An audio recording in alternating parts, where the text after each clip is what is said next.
Welcome to the hottest movie review on the internet today, the A-List Review. I'm your host, the Game Changer, Wes Troop, and this is a film that is streaming currently on Netflix. I know. But every once in a while, around this time of year, they'll put out a movie that gets some Oscar buzz, and this is getting some. My review of the 2024 musical crime drama, Emilia Perez, coming up now.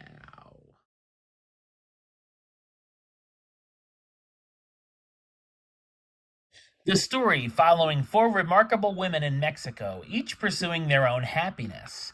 Cartel leader Manitas enlists Rita, an unappreciated lawyer, to help fake his death so that he can finally live authentically as her true self, which ends up being Emilia Perez. So, what did I think of Emilia Perez? I thought it's a unique and entertaining musical crime film. It's loosely based on the 2018 novel Écoutez by Boris Razan. The film is directed by Jacques Audiard, who's also known for directing films such as See How They Fall, A Self-Made Hero, A Prophet, and Rust and Bone. One of the words that best describes this film is ambitious. It's a very daring film that brings a lot of important material to the table in ways that you wouldn't dream of. Having a musical about a trans cartel leader sounds like a more serious take on Mrs. Doubtfire, and it seems like it shouldn't work, but it does, for the most part. It's also certainly going to be a polarizing film, as some viewers won't want to touch the subject matter with a 10-foot pole.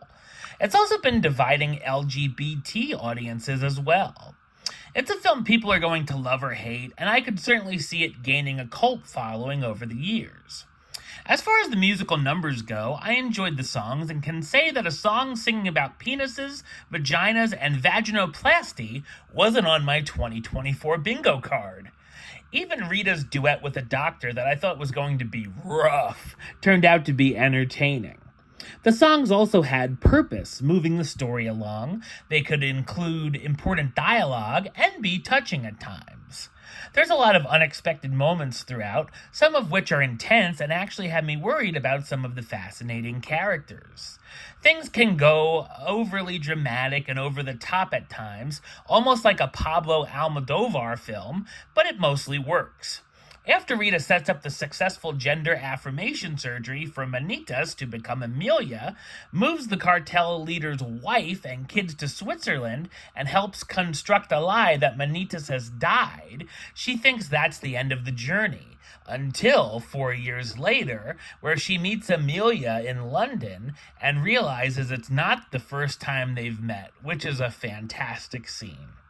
Emilia needs Rita's help yet again to move her wife and kids back to Mexico, as she doesn't want to be apart from them anymore and will pose as Manita's cousin. After successfully moving them back and into Emilia's mansion, Rita assists Emilia with starting a nonprofit business trying to make up for her past life by helping people find their missing loved ones who were killed by cartel members throughout the years. The friendship that develops between Rita and Emilia is likable, and Emilia starts seeing a woman named Epiphania, which is charming. There are many messages throughout the film, with a big one being that even the worst person can change and do things for the better. There is some comedy and even campiness sprinkled in, which made me laugh and was nice to lighten the mood a bit every now and then. Unfortunately, I thought the ending is a bit of a letdown, feels rather abrupt, and I'm not sure if it sticks the landing. I've let it be known that I'm not a fan of Selena Gomez's acting, but I thought she was fine here and not her normal monotone self. Carla Sofia Gascon stars as Emilia Perez / Juan Manitas del Monte, the feared cartel kingpin who undergoes gender affirmation surgery to begin a new life and live as her true self. Zoe Saldana as Rita Mora Castro, the lawyer Emilia hires who reunites with her 4 years later. Selena Gomez as Jessie Del Monte, Manita's widow, who along with their children moves in with Emilia, who wants to help raise the kids. Adriana Paz as Epifania Flores, a woman Emilia meets at the nonprofit and starts dating, and Edgar Ramirez as Gustavo Bron, Jesse's lover she begins seeing again. The film will also be the submission from France for the Best International Feature Film for the Academy Awards. Emilia Perez is an outlandish and compelling film with a few commanding performances from its cast.